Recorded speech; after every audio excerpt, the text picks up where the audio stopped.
প্রভুর জগন্নাথের শ্রীচরণে আমার কোটি কোটি প্রণাম। আর জগন্নাথ প্রেমীদের আমার স্বাগত, অভিনন্দন এবং নমস্কার। ভক্তবন্ধু, ভগবান হলেন প্রেমের ভিখারি। যেখানে তিনি প্রেম বা ভালোবাসা পান, সেখানে যে কোনো কাজ করার জন্য তিনি পিছিয়ে যান না।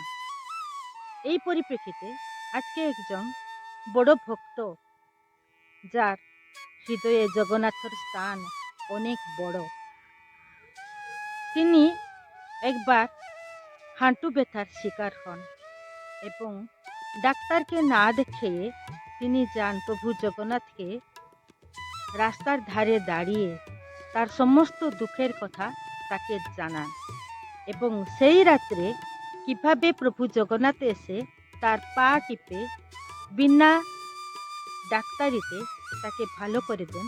চলুন শুনি সেই ভক্তের কথা।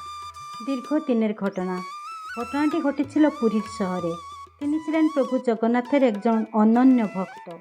তার নাম ছিল বাঞ্ছানিধি শতপথী। বাড়ি ছিল ওড়িশার নয়াগড় গ্রামে। প্রভুর প্রতি ছিল তার অগাধ বিশ্বাস এবং ভালোবাসা। তিনি একক নৃত্য করতে পারতেন এবং তার কণ্ঠস্বর নিয়ন্ত্রণ করিবার ক্ষমতা ছিল অসাধারণ। তিনি একসাথে নারী, পুরুষ, বুড়ো, বাচ্চা, পশু ও পাখির সুর বলতে পারতেন। একদা তারা হাঁটুর বাত ধরল। তিনি আর হাঁটাচলা করতে পারলেন না, এমনকি সোজা হয়ে একটু বসতে পারলেন না। তিনি ছিলেন খুবই গরিব। ট্রিটমেন্ট করার জন্য তার কাছে কিছু টাকা পয়সা ছিল না, কিন্তু একজন কলাকার হিসাবে তার খ্যাতি ছিল। তাই গ্রামের কিছু যুবক তার ট্রিটমেন্টের জন্য কিছু টাকা পয়সা সংগ্রহ করলেন এবং একটি কার রিজার্ভেশন করে কটক মেডিকেল নেওয়ার জন্য ব্যবস্থা করলেন। তাকে ধরাধরি করে দুজন যুবক এবং তার ছেলে কারে বসালেন। তার গ্রামের বাড়ি নয়াগড় থেকে গাড়ি চলল কটক হসপিটালের দিকে। খোর্ধার কাছে একটি বাইপাস পড়ল। একটি রাস্তা গিয়েছিল কটক হসপিটালের দিকে, অন্য একটি রাস্তা পুরীর দিকে।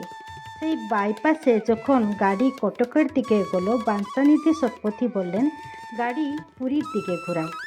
সকলে তাকে জিজ্ঞাসা করলো, পুরীর দিকে কেন? আমরা তো কটক হসপিটালে যাচ্ছি। বাঞ্ছানিধি শতপথী বললেন, পুরীতে একজন বড় কবিরাজ আছেন, তার সাথে একটু পরামর্শ করব। বাঞ্ছানিধি শতপথীর ছেলে ভাবলো, তার বাবা তো একজন বড় কলাকার, তাকে অনেক লোক জানে।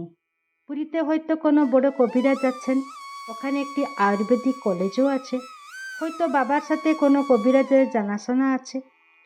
তিনি যখন একজন কবিরাজকে দেখাবেন বলছেন, তাহলে পুরী চলি। পুরীতে কবিরাজের পরামর্শ নিয়ে যদি ওখানে কিছু ট্রিটমেন্ট করা যায় তো ভালো, না হলে আবার কটক ফিরব। এই ভেবে বাবার কথার উপর আর কেউ কিছু কথা না বলে গাড়ি চলল পুরীর দিকে। গাড়ি যখন গিয়ে গ্র্যান্ড রোডের কাছে পৌঁছালো, পুলিশ আর ভিতরে গাড়ি ছাড়লো না। এরা সবাই পুলিশকে বোঝালো যে একজন অসুস্থ লোক আছেন যিনি হাঁটতে পারছেন না, তাকে একটু পতিতপাবন ও অরুণ স্তম্ভ দর্শন করিয়ে নিয়ে আসবে। মন্দিরের ভিতরে তারা কেউ যাবে না। পুলিশ গাড়ির ভিতরে উঁকি মেরে দেখলো, হয়তো তার দয়া হলো, ও গাড়ি ছেড়ে দিল। গাড়ি অরুণ স্তম্ভের কাছে পৌঁছানোর পর বাঞ্ছানিধি শতপথীকে সবাই ধরাধরি করে নামালো এবং অরুণ স্তম্ভের কাছে দাঁড় করিয়ে দিল। বাঞ্ছানিধি শতপথী পতিতপাবনের দিকে তাকিয়ে কেঁদে ফেললেন। মনে মনে বললেন, প্রভু, আপনার বিভূতি আছে বলে আমাকে আপনি অনেক বিভূতি দিয়েছেন, আপনার অনেক কলা আছে বলে আপনি আমাকে কলাকার করেছেন, কিন্তু এত কিছু আমাকে দিয়ে আমার কী লাভ? আমি তো সেই কলা বা বিভূতি নিয়ে কিছু করতে পারছি না, তাহলে এতগুলি কলা আমাকে দিলেন কেন? আপনি অচল বলে আমাকেও অচল করে দিলেন। তার হৃদয়ের বেদনা ছিল খুব মর্মস্পর্শী। তার চোখ থেকে জল বাধা মানল না। ছেলে বলল, বাবা, কাঁদছো কেন? কটক চলো, ওখানে ডাক্তার দেখাবো, ডাক্তার দেখালে তুমি ভালো হয়ে যাবে। প্রায় আধ ঘন্টা দাঁড়িয়ে বাঞ্ছানিধি শতপথী মনে মনে প্রভুকে তার হৃদয়ের দুঃখ জানালেন। তারপর বললেন, চলো এবারে যাই। কিন্তু তখন সন্ধ্যা হতে চলছিল। তখন আর কটক গিয়ে কী করবেন? তখন রাত্রিবেলা ডাক্তারেও দেখানো যাবে না। আবার রাত্রিবেলা থাকবেন কোথায় কটকে? তাই তারা স্থির করলো রাত্রিটা পুরীতে কাটিয়ে সকালবেলা কটক বেরোবেন। পুরীর উত্তরপার্শ্ব মঠে নয়াগড় থেকে যে ভক্তরা আসে তাদের সেখানে থাকার ব্যবস্থা আছে। সেখানে তারা ফ্রিতে থাকেন এবং প্রভু জগন্নাথকে দর্শন করেন, মহাপ্রসাদ সেবন করে তারা আবার ফিরে আসে। তাই তারা স্থির করলো উত্তরপার্শ্ব মঠে রাতটা কাটিয়ে সকালবেলা কটক বেরিয়ে যাবেন। রাত্রিবেলা সবাই খাবেন, মঠে খাবার ব্যবস্থাও হলো। কিন্তু বাঞ্ছানিধি সৎপতি যে প্রভু জগন্নাথের কাছে ভাবের সংকল্প করে এসেছেন তা কারও জানার সুযোগ ছিল না। তিনি কি সংকল্প করেছিলেন? তিনি অভিমানে প্রভু জগন্নাথকে বলেছিলেন তার ধামে তিনি আজ উপোস থাকবেন, কিচ্ছু খাবেন না, যা করবেন তিনি করুন। ছেলেরা অনেক অনুরোধ করলো তাকে খাওয়ার জন্য। তিনি বললেন তার খিদে নেই, তিনি তো বাড়ি থেকে খেয়ে এসেছেন আর আজকে খাবেন না। ঠিক আছে, সবাই ঘুমালো। রাত 12:30টার সময় দরজায় কে আঘাত করলো। ছেলেরা দরজা খুললো। একটা লোক এসে বলল পরিয়ারি মহাপ্রসাদ পাঠিয়েছেন। সবাই আশ্চর্য হয়ে জিজ্ঞাসা করলো কোন পরিয়ারি? লোকটি বলল রাখো তো মহাপ্রসাদ, আমাকে তো পরিয়ারি বললেন উত্তরপার্শ্ব মঠে সৎপতিবাবু আছেন, ওই নিয়ে যাও মহাপ্রসাদ দিয়ে এসো। আপনি সৎপতিবাবু তো? বাঞ্ছানীতি সৎপতি ভাবলেন হয়তো কেউ জানাশোনা লোক তার জন্য মহাপ্রসাদ পাঠিয়ে দিয়েছেন।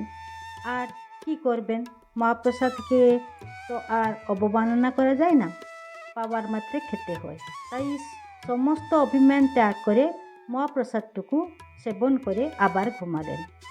কিন্তু মনে মনে ভাবলেন কোন পরিয়ারি মহাপ্রসাদ পাঠালেন?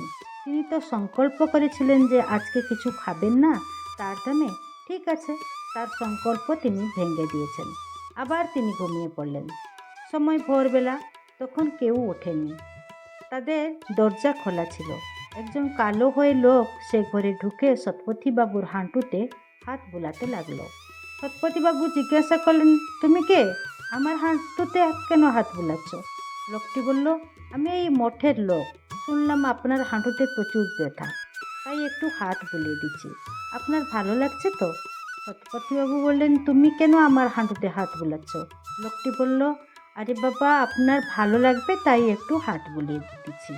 এই বলে লোকটি খুব ভালো করে হাঁটুতে হাত বোলাতে আরও লাগলো। সৎপতিবাবু ইতিমধ্যে আরাম লেগেছে আর উনি ঘুমিয়ে পড়েছেন। ঘুম থেকে উঠে দেখলেন সেখানে কেউ নেই। সৎপতিবাবু আর অচল ছিলেন না, তিনি সচল হয়ে উঠেছিলেন। উনি উঠে দাঁড়ালেন। তার ছেলে চিৎকার করছিল বাবা তুমি পড়ে যাবে, দাঁড়াচ্ছ কেন?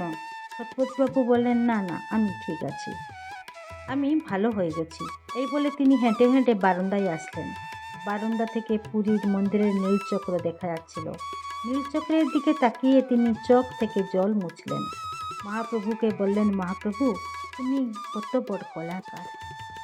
যিনি এই সৃষ্টির স্রষ্টা, তার জন্য সব কিছু সম্ভব।